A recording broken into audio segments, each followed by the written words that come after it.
बहुत ही अजीब सी बात है कि जब सब कुछ अच्छा चल रहा होता है ना, तो सामने वाला पीछे हटने लगता है।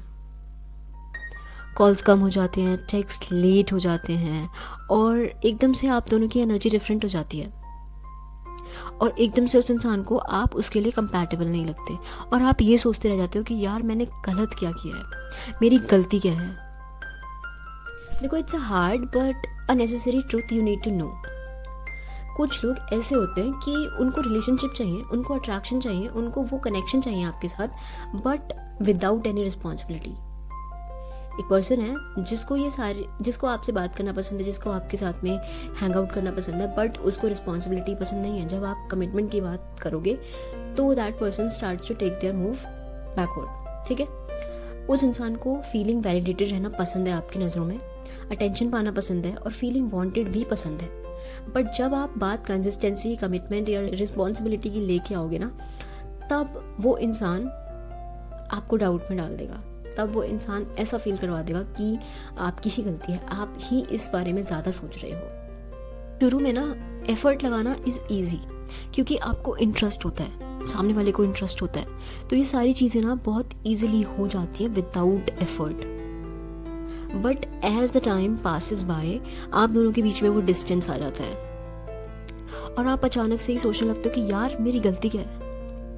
अगर मुझे मेरी गलती बताई जाए तो मैं शायद वो सारी चीज़ें पहले ऐसी कर दूँ। And the most confusing part is कि आप सोचते रह जाते हो कि गलती क्या है, हुआ क्या है, क्योंकि कोई फाइट ही नहीं हुई है आप दोनों के बीच में। देखो, साइकोलॉजी के हिसाब से ना तुम इसको ऐसे समझ सकते हो कि इसे हम फेयर ऑफ इमोशनल इंटीमेसी बोलते हैं। But fair of emotional intimacy होता क्या है, इसको आप ऐसे समझ सकते हो कि जब कभी भी किसी से भी आप, एक एग्जांपल लो, किसी से भी आप 2 दिन 3 दिन बात करते हो और वो बात थोड़ी सी कॉन्वर्सेशन थोड़ी सी डीप हो गई, तो आपको उस इंसान के लिए अट्रैक्शन होना is a normal thing. Attraction होना बहुत नॉर्मल थिंग है। आपको किसी एक्टर या फिर एक्ट्रेस के लिए भी अट्रैक्शन हो सकती है। But as the thing passes, as that attachment increases, तो क्या होता है, आप उस रिलेशनशिप में वल्नरेबल हो जाते हो, और जब इंसान वल्नरेबल हो जाता है ना, तो वहाँ पे उसका इमोशनल रिस्क भी इन्वॉल्व हो जाता है। और इस बात को समझो कि हर कोई इस इमोशनल रिस्क के लिए रेडी नहीं है।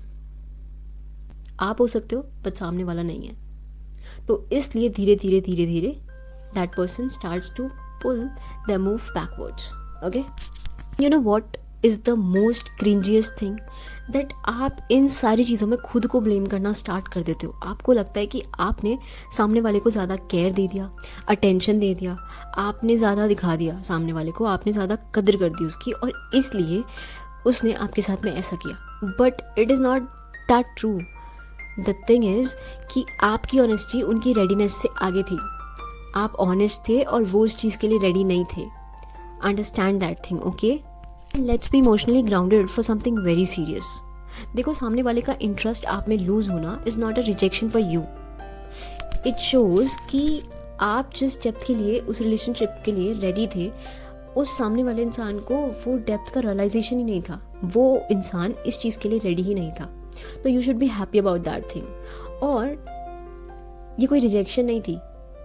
द होल सिनेरियो शोज कि आपको आपकी लाइफ में रिलेशनशिप को लेके एक बहुत अच्छी क्लैरिटी है, and that's not a weakness.